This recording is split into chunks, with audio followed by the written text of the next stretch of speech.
हमारे YouTube channel एकता समाचार को सब्सक्राइब कीजिए, शेयर कीजिए, बेल के बटन को दबाएं और नई नई खबरें देखें। धन्यवाद। आज हम खड़े हैं डूंगरपुर ज़िले के ग्राम पंचायत गेजी, जहां हम आपको ऐसे समाज सेवी धर्म प्रेमी से रूबरू करवाएंगे जिनकी शक्ल जो है हमारे प्रधानमंत्री मोदी जी से मिलती है।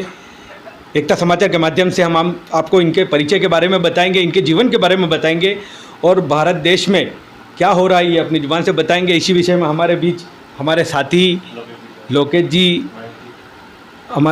जी भिलुड़ा से है, महेश जी भिलुड़ा से है, महेश जी जैन, और हमारे जितेंद्र जी भट्ट जो सागवाड़ा के रहने वाले हैं। हमारे साथी आज इनसे रूबरू होने के लिए आए हैं। सर, पहले तो एकता समाचार में सर आपका स्वागत है। जी, आप कहाँ के रहने वाले हैं? कहाँ? सर, मैं राजेंद्र गौतम जी लखारा, निवासी गेंजी, और हम पुश्तैनी यहीं के निवासी हैं। सर, हमें आपसे मिलकर बड़ी खुशी हुई। हमारे साथियों ने आपसे मिलने के लिए आए हैं आपके निवास पर। तो सर बताइए, आपके जीवन के बारे में बताइए और भारत देश में अभी क्या चल रहा है उसके बारे में। बहुत ही अच्छा प्रश्न है राजू भाई आपका। भारत देश में वैसे तो बहुत ही तरक्की की बातें चल रही है, लेकिन आज की आवश्यकता के हिसाब से अगर मैं कहना चाहूँ तो हर व्यक्ति को ज़्यादा से ज़्यादा वृक्ष लगाने चाहिए। और दूसरी बात, भ्रष्टाचार पर अंकुश हो, इस पर सभी भारतीयों को मिलकर अपने विचारों को आगे बढ़ाना चाहिए ताकि अपन देश को उन्नति की राह पर ले जा सकें। सर, अभी पर्यावरण के लिए आपने बताया, पर्यावरण के अलावा देश में भ्रष्टाचार भी बढ़ रहा है, हर चीज़ में अभी महिलाओं पे भी अत्याचार हो रहे हैं, तो बताइए इसके बारे में आप क्या कहें? सर, महिलाओं पर अत्याचार हमारी एक मानसिकता बनी हुई है पुरुषों की, उसको अब धीरे धीरे शिक्षा के माध्यम से सभी सरकारें, चाहे वो राज्य सरकार हो चाहे केंद्र सरकार हो, इस पर बिल्कुल निश्चित तौर से ध्यान दे रही है। और महिलाएं भी अभी पुरुषों के बराबर आने के लिए कंधे से कंधा मिलाकर, और सरकार की ऐसी योजनाएं भी बन रही हैं जिससे महिलाओं में अब डर का जो माहौल है वो धीरे धीरे निश्चित तौर से कम होता जा रहा है। सर, बहुत ही अच्छी बात बताई आपने। अब हमारे भारतवासियों और हमारे राजस्थान, हमारे खासकर वागड़ वासियों के लिए आप क्या संदेश देना चाहते हैं? वागड़ वासियों और भारतीयों के लिए मेरा यही निवेदन है कि भारत देश को आगे बढ़ाने के लिए धर्म, जाति और ये पंथ, मजहब से ऊपर उठकर राष्ट्रीयता की भावना अपने में आनी चाहिए। और देश हित की बात के लिए हमें सबको मिलकर देश की उन्नति में हमारा पूरा तन मन धन से सहयोग करना चाहिए। यही मैं देशवासियों को और वागड़ वासियों को कहना चाहता हूँ। वागड़ के मोदी जी के नाम से भी पुकारते, क्या सच है? बिल्कुल साहब, मैं वैसे भारतीय जनता पार्टी का एक छोटा सा कार्यकर्ता हूँ और मेरा 2-3 बार वसुंधरा जी और मोदी जी के कार्यक्रम के पहले भी भाषण देने का मुझे अवसर मिला है। सिमलवाड़ा और सागवाड़ा में भी मुझे अवसर मिला है। तो इस गेटअप के हिसाब से, चुनाव के हिसाब के समय मैं पूर्णतया मोदी के गेटअप में ही रहता हूँ और लोग मुझे यहाँ का वागड़ मोदी कहते हैं। अच्छा, जैसे आपकी शक्ल सूरत से लगता है कि वाकई में आप मोदी जी हैं यूँ, तो जैसे मोदी जी के जो गुण हैं उनके कौन से गुणों को आप अपनाते हो? जैसे उनका जो स्वभाव है मोदी जी का, उसमें आपका कौन सा स्वभाव उनको अच्छा लगा जो अपना जीवन में उतारते हो? सर, मैं मोदी जी को मेरा आइकॉन मानता हूँ। बचपन से मैं गुजराती हूँ और मैं ठेठ से इनको मेरा आदर्श मानता आया हूँ। और उनमें जो स्वच्छता की भावना है देश के प्रति, उन्होंने एक देश में स्वच्छता की जो अलग जगह है, बहुत ही काबिले तारीफ़ है। आज छोटा छोटा बच्चा उसको अनुसरण कर रहा है। दूसरा, इस देश में जो बड़े बड़े घोटाले होते थे उस पर मोदी जी ने एन केन प्रकार बहुत ही बड़ी अंकुश लगाया है।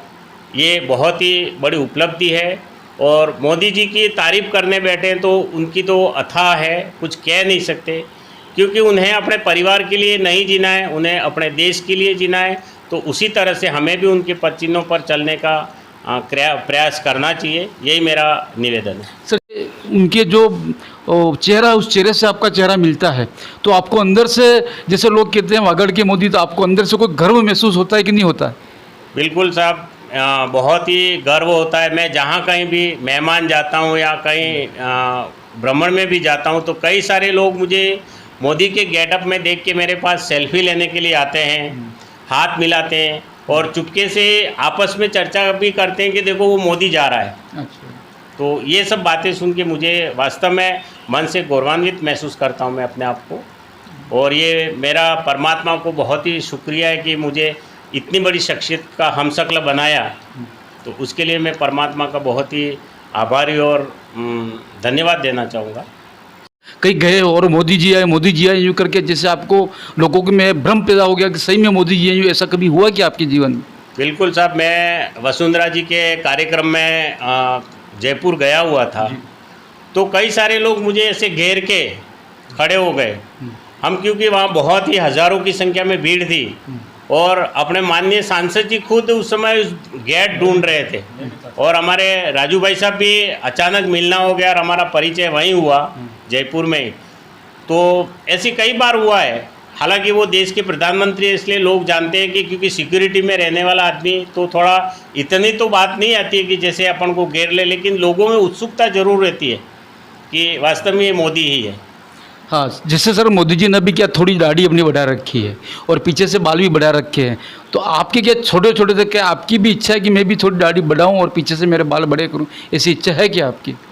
मैं भाई साहब 90% तो मोदी के गेटअप में ही रहता हूं, लेकिन अभी बारिश के हिसाब से और अपना थोड़ा कार्यक्रम होने से एक राष्ट्र के प्रति जो होने चाहिए वही अच्छे नेक विचार है, इसकी एकता समाचार आपकी कद्र करता है। आज एकता समाचार के हमारे राजू भाई जो हमारे मित्र, हम सब लोग मित्र आए हुए, तो हमको भी मौका मिला इनके साथ आने का। तो एकता समाचार तो है ही अपने आप में एक जो एकता को बनाए रखता है, पर राजू भाई के बारे में आपके क्या विचार हैं? राजू भाई ने एकता समाचार के माध्यम से पूरे डूंगरपुर बांसवाड़ा में एक अलग जगह ही हुई है और बहुत ही बढ़िया बढ़िया समाचार निष्पक्ष रूप से सभी प्रकार के विवादों से हटकर ये अपना प्रचार प्रसार करते हैं। इनके लिए आप और भाई साहब की पूरी टीम बधाई के पात्र हैं और ऐसे काम बिल्कुल होने चाहिए इस समाज में, ताकि एक देश में और अपन को उन्नति की ओर अग्रसर हो सके। धन्यवाद साहब सभी को। और आपको लगा क्या मोदी जी हैं यूँ, ऐसा लग रहा है आपको कि मैं मोदी जी के पास बैठा हूँ ऐसे? मैं अपने आप में बहुत खुशनसीब समझता हूँ कि जीवन में कभी मोदी के पास नहीं बैठ सकता हूँ, लेकिन अभी जो मैं बैठा हूँ लग रहा है कि मैं किसी देश के बहुत बड़े उम्दे व्यक्ति के साथ बैठा हूँ और अपने आप में जीवन में गौरवान्वित महसूस कर रहा हूँ कि यानी ये पल मैं कभी जीवन में नहीं भूल सकता। वास्तव में लग रहा है कि ऊपर वाले का वहाँ करिश्मा मैंने सुना था, लेकिन आज मैंने देखा है और ये वास्तव में सत्य है कि हर व्यक्ति के 7 चेहरे होते हैं और इसमें ये चेहरा हमारे सामने बैठा हुआ है और उसको कोई भी व्यक्ति मोदी के रूप में न ही नकार सकता है। ये वास्तविक सत्य बात है और राजू भाई ने ये आज जो ढूंढ के हमको इस परिपाटी के रूप में रखा है, राजू भाई का बहुत तहे दिल से धन्यवाद है कि राजू भाई ने हमारा समय इस रूप में निकालने के लिए यहाँ रखा है। आपको धन्यवाद सर। जय। एकता समाचार के 5 साल 5 जुलाई को पूरे हो चुके हैं। सभी वागड़ वासियों को और जितने भी ये चैनल देखते हैं उनसे मेरा करबद्ध निवेदन है कि इस चैनल को ज़्यादा से ज़्यादा लाइक करें, सब्सक्राइब करें और जितना भी हो सके इनके वीडियो को शेयर करें। यही मेरी इस चैनल के प्रति शुभकामनाएं हैं। जय हिंद, जय भारत।